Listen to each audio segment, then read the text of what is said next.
I'm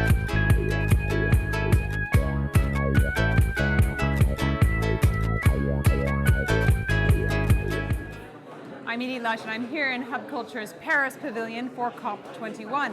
I'm really delighted to be joined by Paul Simpson, the CEO of CDP. Now tell me what your hope is here, first of all, at COP21. Well, the hope for COP21 is a really strong, forward-looking, long-term deal from all the world's governments that includes a long-term goal for decarbonisation well before the end of the century, a framework for a review and increasing ambition every 5 years, and of course the finance to make that happen.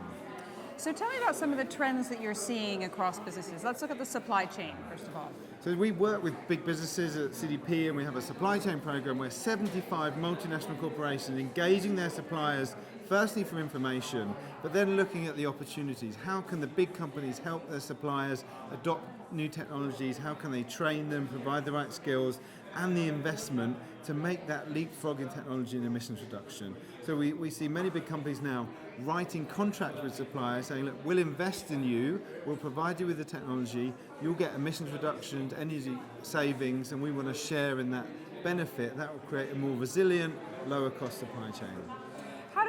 How are you seeing companies manage the idea of growth versus worrying about being carbon neutral?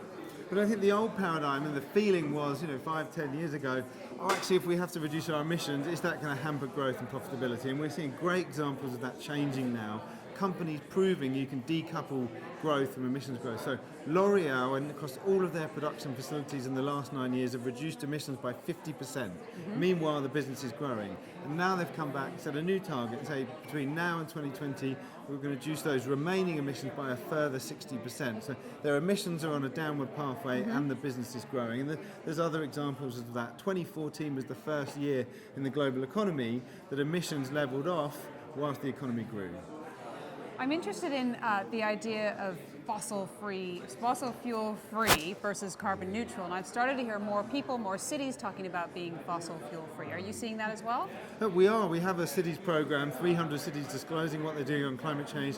Reykjavik in Iceland is already fossil free. Now they have a kind of great thermal power source there, right. So they have an advantage. Stockholm is very nearly there. Mm-hmm. Now San Francisco has committed. They've got some real work to do. They're going to do a lot of renewable energy to become fossil free. So some of the cities are doing that. We also see investors, some of them saying, look, we're going to divest fully from fossil fuels. That's largely the foundations and some of the personal high net worth individuals, but mainstream investors like Hermes and others saying we're going to decarbonise our portfolios over time. So the whole world's economy needs to be fossil free by 2050 or sometime thereafter for some of the developing countries, and we see the early adopters saying we're going to go first and prove this can be done.